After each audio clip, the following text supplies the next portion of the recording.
Hey folks, good afternoon. Right, so today I bring you an interesting piece of cookware. This is a braising pan, rondeau, whatever you want to call it, saute pan. And this is from a German brand called Fissler. Okay, so this is the Fissler Original Profi 28cm casserole. The low casserole, okay, or rondeau, and I'm so glad that I picked this up. I mean, you can tell this is obviously not new. It's secondhand. It's a few years old. I don't know exactly how old it is, but I assume it's a few years old. And I have to say, this thing is absolutely phenomenal, and I'll talk about why later in the video. It's one of the best, if not the best, cookware purchase I have made, and also this brand and also this piece of cookware is, I think, seriously underrated. I know when people talk about stainless steel cookware, their minds, automatically go in the direction of All Claire, DeMaler, and whatever other brand. But this one, it doesn't get talked about a lot, and it should. Oh, and by the way, this is not, again, it's not a sponsored video. There's no commission affiliation or anything like that. It's just my own personal opinion. And I really think this should get more attention because it is absolutely amazing. Okay. So before I go on, I just want to say that I've been making these videos, and these videos, they were never made with the intention of getting a lot of views because, well, people don't typically go on YouTube and look at videos of cookware, especially high-end cookware. But I have to say, from the views and from the feedback that I have been getting, they've been quite positive, and it's good for me to see that these videos are helping some of you, and that also gives me the motivation to keep on making these videos. So just a small word of appreciation. And I thank you for your views, and I'm glad that you're finding these videos helpful. Okay, so back to this pan. I've been looking for a rondeau like this for a long time. I have a 6.7 liter or 7-quart Le Creuset Dutch oven, but sometimes I find that is a little bit too big. So for a long time I wanted a rondeau like this to, for various things, stews, braising chicken, or maybe even pasta, or even just to use as a roasting dish. It's perfect shape and size for a roasting dish. And also with my oven constraints, I cannot get the saute pan with a long handle, so I have to get 2 short handles.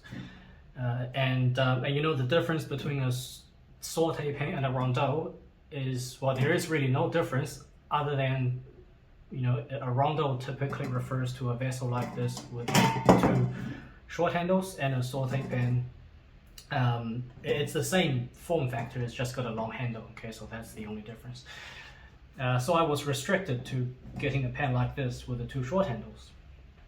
And finally, so I narrowed my choice down to a few options, and then I found this thing online, secondhand, for a very cheap price, and I was really over the moon, because so this is a good opportunity to talk about pricing.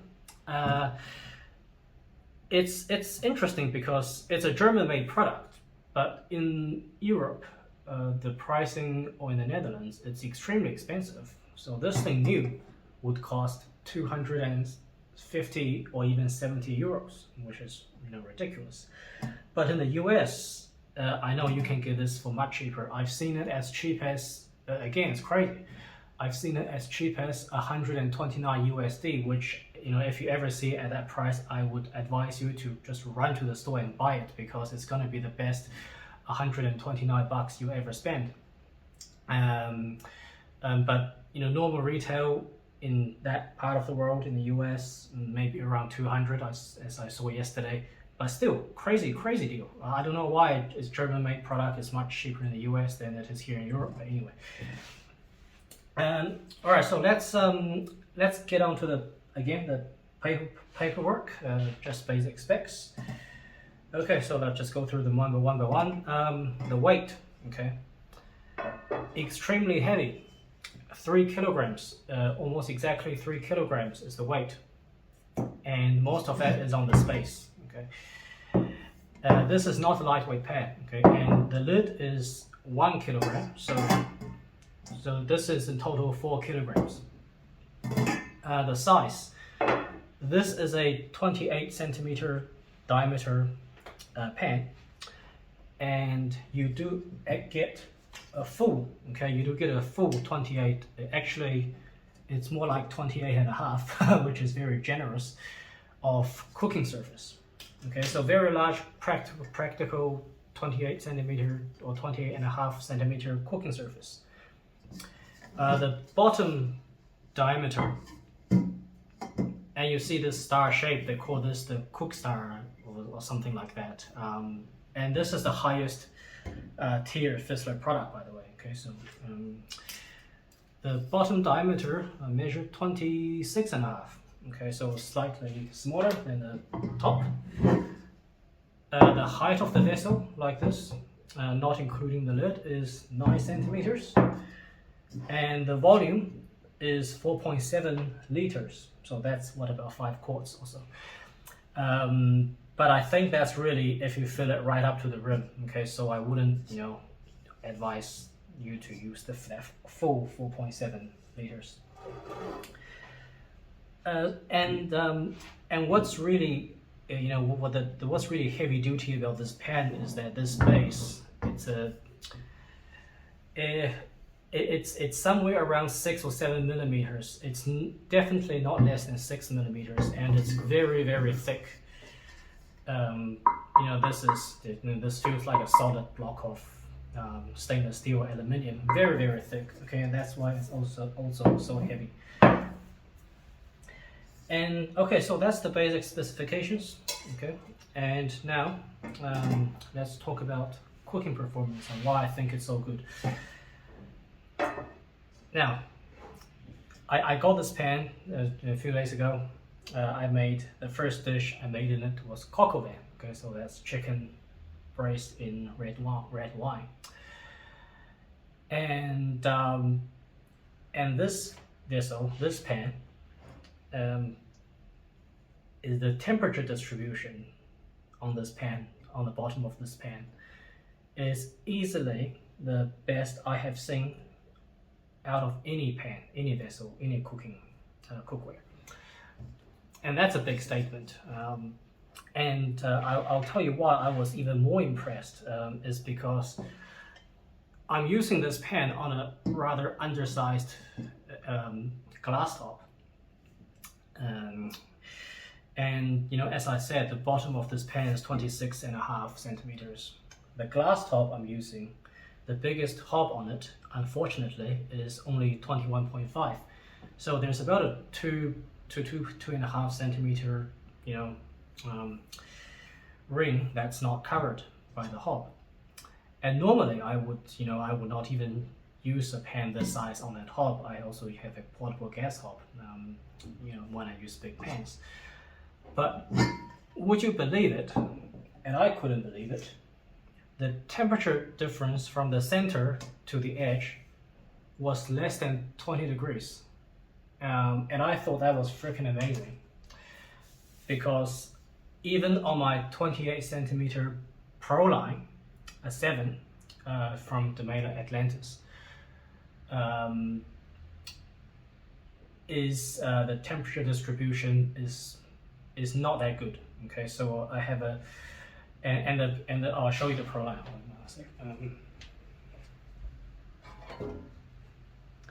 So this is the Pro line.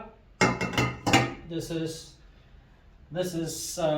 widely considered one of the best, if not the best, fry pans that you can get. Again, very thick, very heavy. I have some videos on the Pro line. Just check my videos. So this with a smaller cooking diameter, I think it's 22 through 22, 23 centimeters. Even this pan is not able to achieve the even temperature distribution that this Fissler can. Okay, and at times during the cooking process, you know, the whole bottom of the pan was almost basically at the same temperature, or the difference was, you know, a couple of degrees, which is negligible. And I was just extremely impressed. And now I'm gonna show you a couple of pictures of the chicken that I seared. Here it is. And the quality of the sear that I got on this pan was phenomenal. Okay, it was really, really good. Very, very even, and no hot spots whatsoever. And that was the best I've got out of all my pans: the Proline stainless, the Le Creuset Dutch oven, the Le Creuset Casse, you know, the Braiser, and I was just blown away. Okay, so that's why I say this is seriously an underrated and underappreciated vessel. And you know, for 100 and you say 150, 200 USD, it's a steal.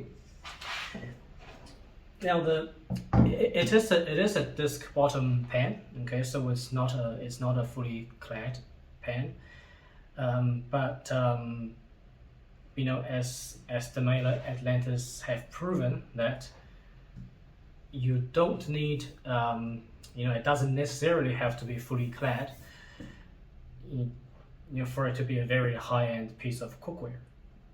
You know, if you look at a lot of the Rondeaus that are 3-ply, 5-ply, but lighter weight, I can't imagine that they will do a better job at searing than this Fissler pan with a extremely thick 6. Let's actually measure this. Let's see if this is what.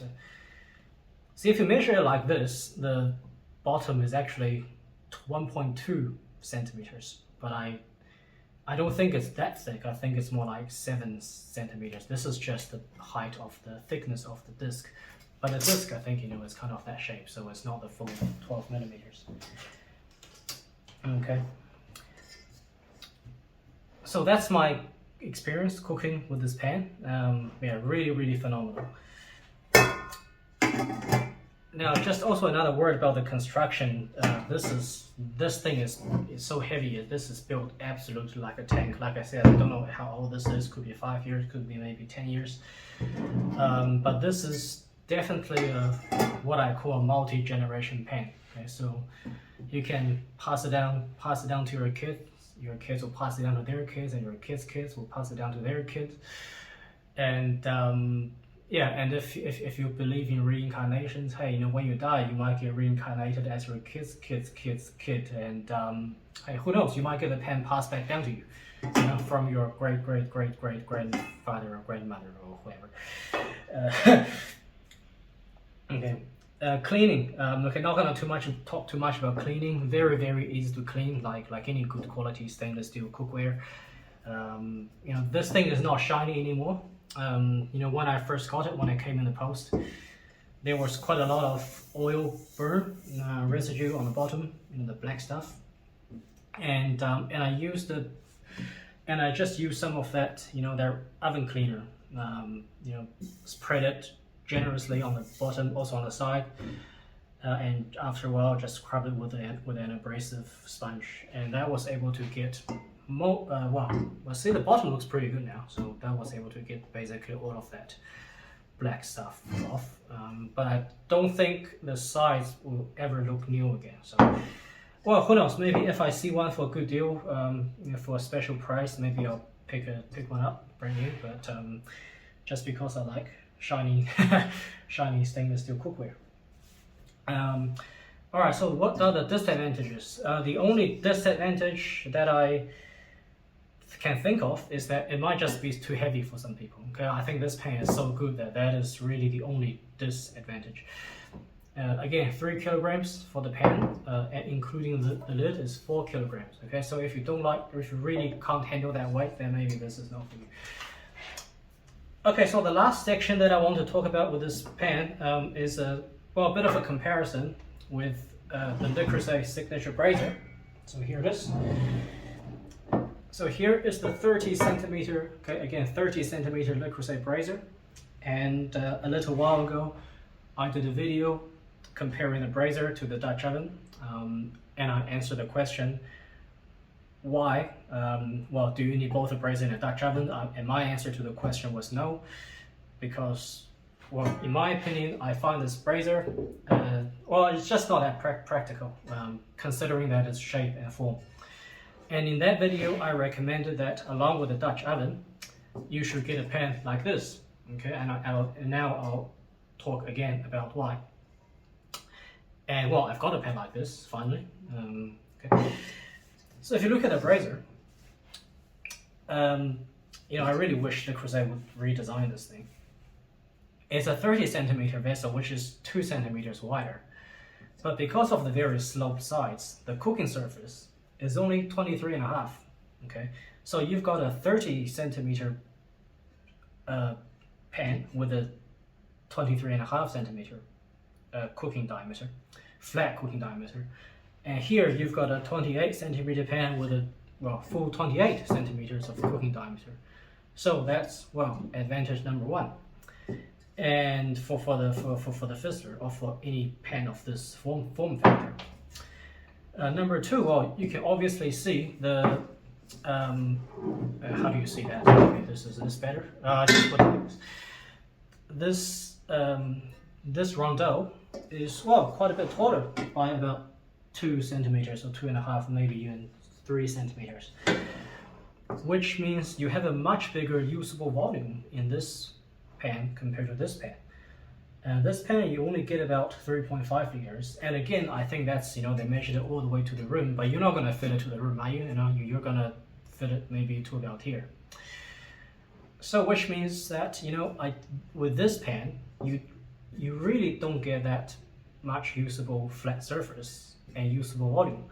And one more thing with this pan is that this pan, the lid is so thick and heavy, it weighs, it's about 50% of the weight of the whole pan, including the lid. So I don't know why they didn't put more material or more volume or more space in the actual pan itself, and you know why they put so much weight on the lid. Refer to my other video if you want more details. And the form factor of this pan, this is basically, you know, if you forget about the two short handles, this is basically a 30 centimeter fry pan or skillet. Okay, and if you're not going to use if you're not going to use a skillet for braising, then, well, you're not going to use this for braising, because it's, you know, the shape and the form, shape and the design is, well, basically the same thing. So that's why I have a much better preference for a vessel like this, and also especially this this Fissler model. Okay. Yeah, I always try to make these videos short, and I always end up making them too long. So I'm gonna stop talking, and I hope you enjoy the video. Especially with this one, I hope you found it helpful, because they're, well, on YouTube I haven't been able to find you know, reviews of the Fissler pans, at least in English. There are some in Dutch, but yeah, there's a bit of a shortage, lack of attention on these pans, and so yeah, hope this is of some help. Okay, so yeah, hope you enjoyed. I'll see you in the next video.